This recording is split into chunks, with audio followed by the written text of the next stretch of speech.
Hello students, today we study about how the biodiversity lost from this earth.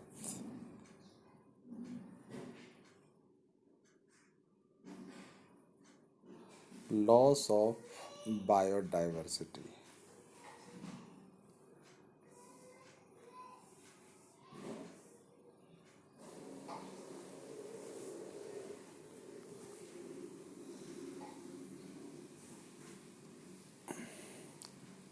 While it is doubtful if any new species are being added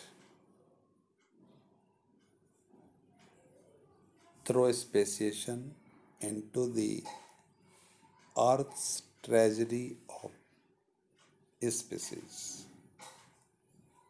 इसमें हमें संदेह होता है कि जब ये कहा जाए कि पृथ्वी की जो स्पीसीज की ट्रेजरी है उसमें कोई नई स्पीसीज ऐड हुई है थ्रू स्पेसिएशन। स्पेसिएशन के द्वारा कोई नई स्पीसीज इसमें ऐड हुई है, इसके ऊपर हमें संदेह होता है। But there is no doubt about their continuing races. लेकिन इसमें कोई संदेह नहीं कि अगर ये कहा जाए कि कोई स्पीसीज लॉस हो रही है, लगातार उसमें से जो स्पीसीज विलुप्त हो रही हैं, लॉस हो रही हैं, उसमें हमें कोई संदेह नहीं होता, क्योंकि जिस तरह से दिन प्रतिदिन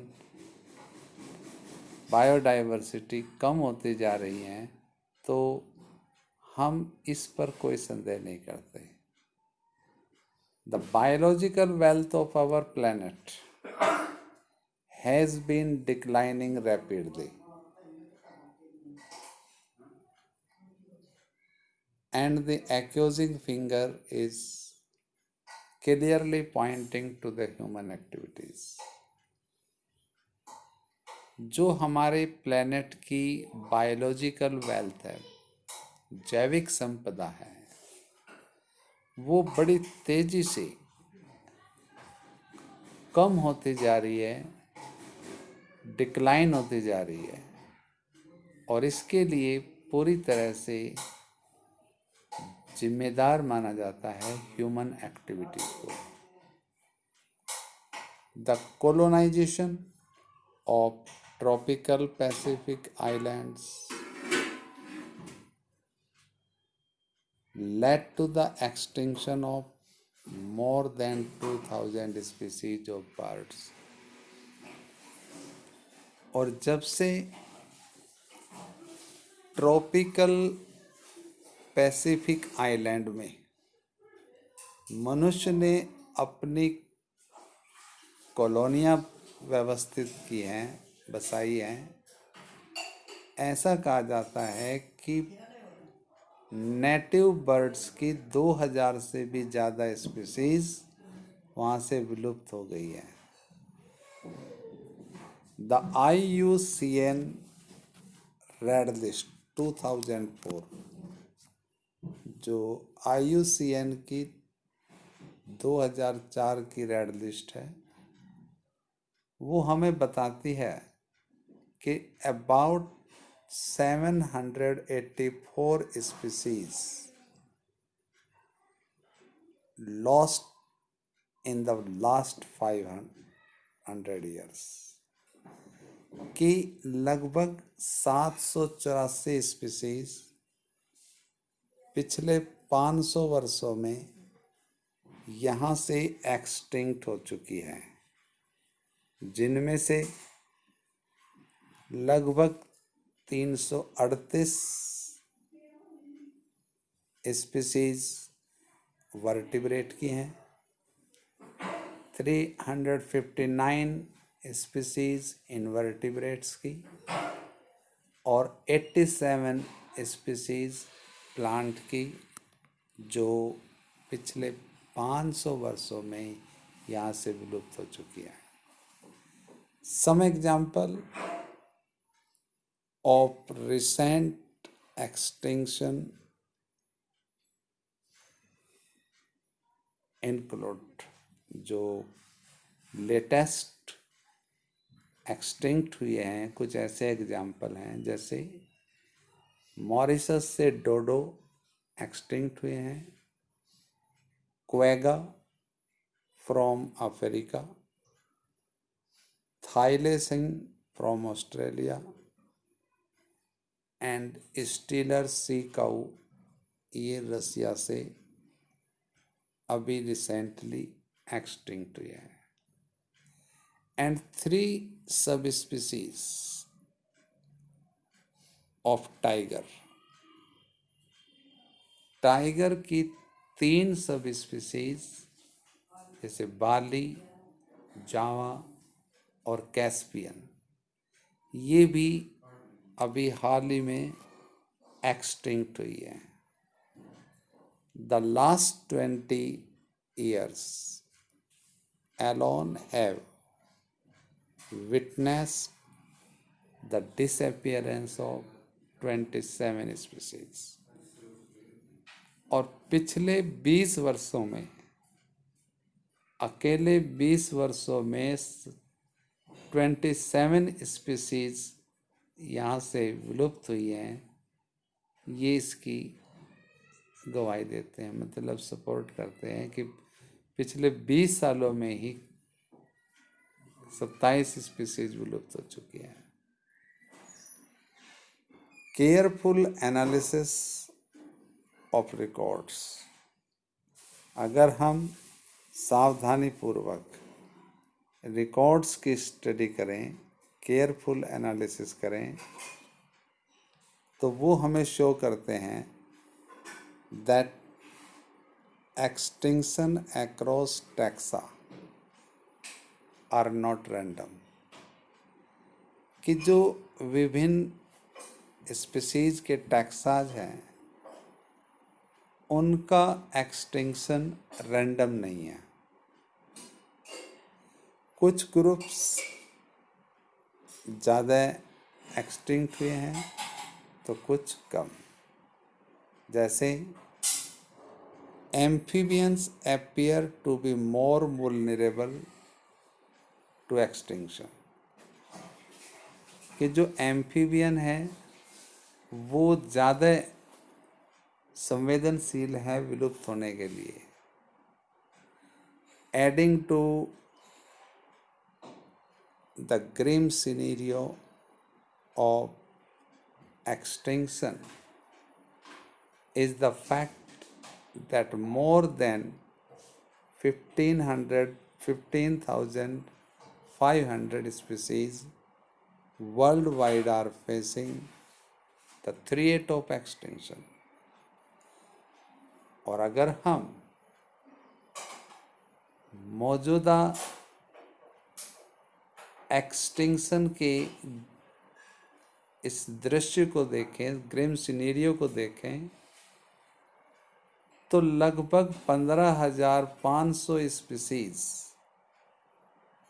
वो एक्सटिंक्शन होने का खतरा फेस कर रही है. यानी कि लगभग पूरे वर्ल्ड में 15,500 स्पीसीज विलुप्त होने के कगार. लगभग 12% बर्ड स्पीसीज हैं, 23% मैमल स्पीसीज हैं, 32% एम्फीबियन स्पीसीज हैं और 31% of all gymnosperm species in the world face the threat of extinction. From a study of history of life on Earth through fossil records, we learn that large-scale loss of species like the one we are currently witnessing have also happened earlier, even before human appeared on the scene. और अगर हम इस पृथ्वी पर जीवन के इतिहास की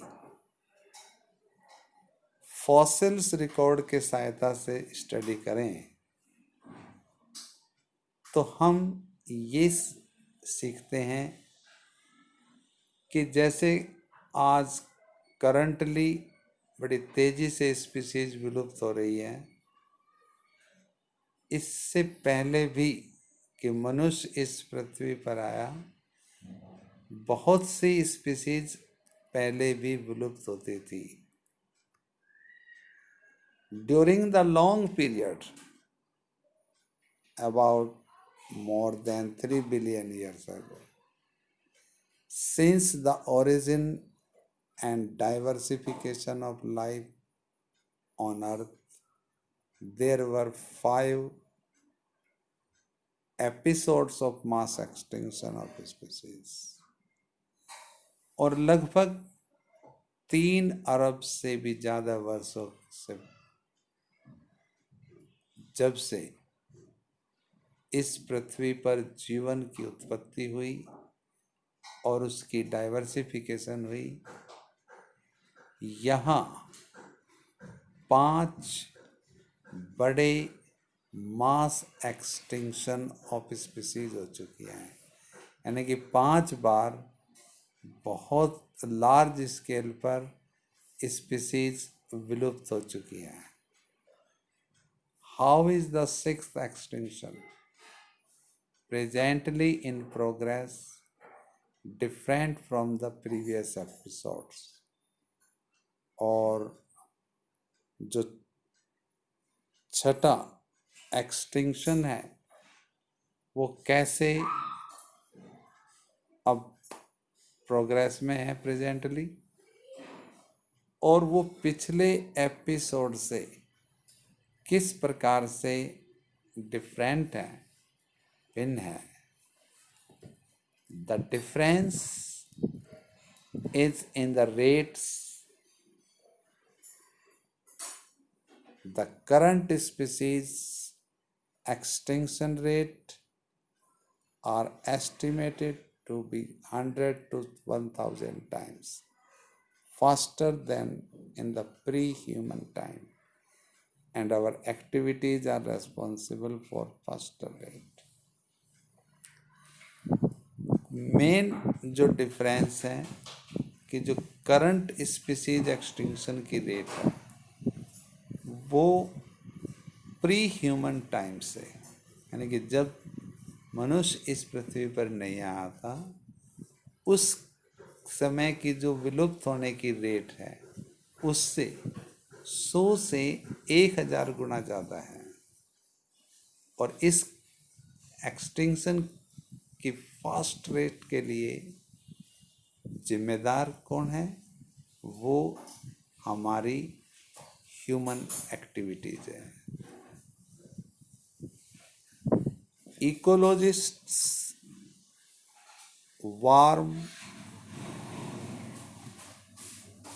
warn that if the present trends continue, nearly half of all the species on earth might be wiped out within the next 100 years. और इकोलॉजिस्ट ये वार्निंग देते हैं कि अगर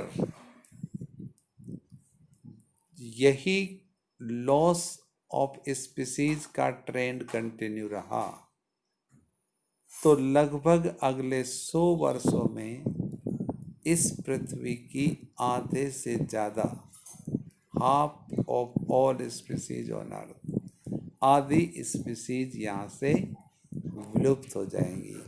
ऐसा इकोलॉजिस्ट हमें सचेत कर रहे हैं। In general, loss of biodiversity in a region may lead to decline in plant production। और सामान्यतः किसी भी रीजन में अगर बायोडाइवर्सिटी लॉस होती है तो उसका क्या क्या प्रभाव पड़ सकता है। एक तो उससे प्लांट प्रोडक्शन में गिरावट आएगी, दूसरा lowered resistance to the environmental perturbations such as drought, कि जैसे जो एनवायरमेंटल perturbations एनवायरमेंटल समस्याएं हैं, जैसे सूखा पड़ना, उसके प्रति रेजिस्टेंस पावर वो कम हो जाएगी। Increased variability in certain ecosystem processes such as plant productivity, water use and pest and disease cycle। और जो बायोडाइवर्सिटी है, लिविंग ऑर्गेनिज्म है, उनकी इस एनवायरनमेंट में काफ़ी वेरिएशन आ जाएगी। जैसे उनमें प्लांट प्रोडक्टिविटी कम होगी, वाटर यूज़, कैसे वो पानी को यूज़ करते थे, इसमें वेरिएशन आ जाएगी। पेस्ट और डिजीज साइकिल, जो पेस्ट साइकिल हैं या डिजीज कॉजिंग ऑर्गेनिज्म साइकिल हैं, उनके अंदर भी काफ़ी वेरिएबिलिटी उत्पन्न हो जाएगी। Thank you.